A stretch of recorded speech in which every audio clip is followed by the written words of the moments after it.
Okay, in this presentation we're going to look at how to use the Murdoch Barnes statistical tables. Specifically, this is for the normal distribution, and what we're going to look at is finding the probability associated with z-scores. So to start off, we have some value z0. I'm going to use this notation to just draw as much of a distinction as possible between the real number and the name of the random variable z, capital Z, that we're also going to see.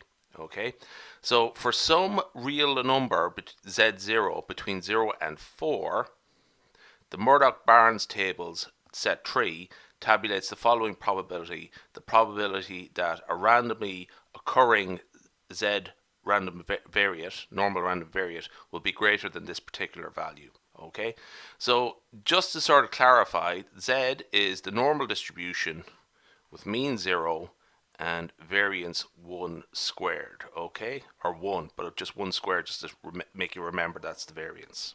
Okay, now ideally z0 should be specified to 2 decimal places. If not, try and round it to the closest possible value. I think most people would sort of accept that that is a sort of compromise you have to make, and you might not round it to the same number as your classmates, but I think most lecturers and examiners would sort of appreciate that, you know, give you both answers. So let's just say we have a number 1.28. okay, so that's what we've rounded our number to. So what we're going to do is call the third digit, the digit in the second decimal place, the second precision. Okay, so in this case that would be the 8. Okay, now the second precision is not exactly a technical term, but I think once you get used to the idea of what it refers to, it just helps move things along. It's not a technical term, but you know, it helps things move along. Okay, so to compute the relevant probability, we express our number z0 as the sum of the z0, the sum of z0 without the second precision and then the second precision. For example, 1.28, what we do is express that as 1.2 plus 0.08. Okay, so we're sort of splitting it up into two numbers.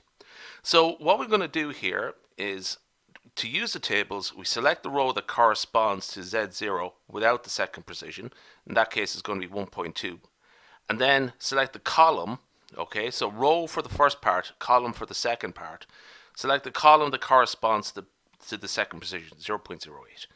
And the value that contains the value that is contained on the intersection is the probability that we're looking for, the probability of z being greater than z0.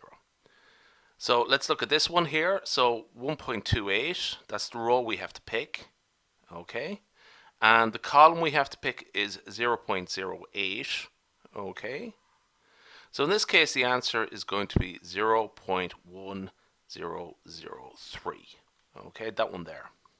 So that's our row, that's our column, and that's the intersection, that part there, 0.1003. Okay, so let's look at some exercises here.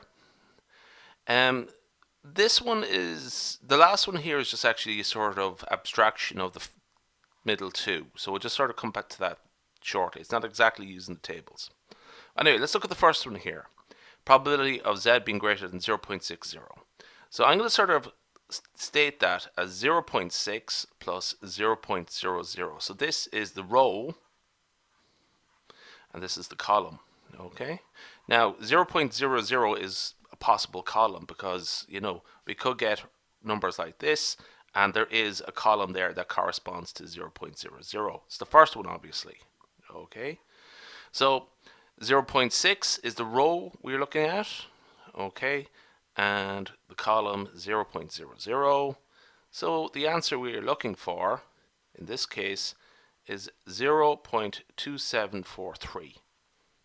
Job done. Excellent. Okay, so that's part A. So the next two are very similar to each other. Calculate the probability of z being greater or equal to 1.64 and calculate the probability of z being greater or equal to 1.65. So in this case we have in both cases we have 1.6. Okay, so that's our row in both cases.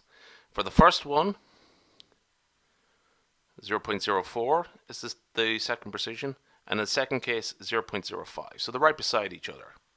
Okay, so it's actually these two numbers here that we're particularly interested in. Okay, 0.0505 and 0.0495. Great.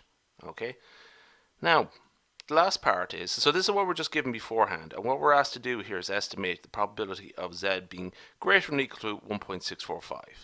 And it's approximately the average value of these two numbers, these two probabilities that we just calculated in part B.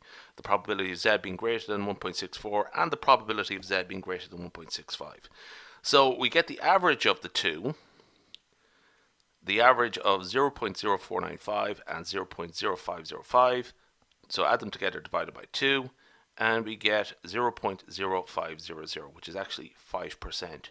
So what's going to happen as you go along with your statistical journey is that you'll find that you'll see this number quite a lot, 1.645, and it comes up a lot in hypothesis tests and so on. So this is where it actually would come from. Now, just a quick remark on exact probabilities, because the standard normal distribution is an exact probability. So the probability that a continuous random variable will take an exact value is infinitely small. So we treat it as if it is 0, okay? This is a sort of mathematical convention. So when we write probabilities for continuous random variables in mathematical notation, we often retain the equality component, the bit that sort of says or equal to. So, for example, we would write the expressions probability of x less than or equal to 2 or the probability of x greater than or equal to 5, okay? But because of the probability of an exact value is almost 0, these two expressions are more or less equivalent to the probability of x less than 2 and the probability of x greater than 5, okay? So it's a sort of notational convention which people use. I sort of prefer the first one, but every so often I will use the second one, okay? So if x is a continuous random variable, the probability of x less than or equal to 2 is more or less the same as the probability of x less than 2. And likewise, x greater than or equal to 5, the probability of that is more or less equal to the probability of x greater than 5.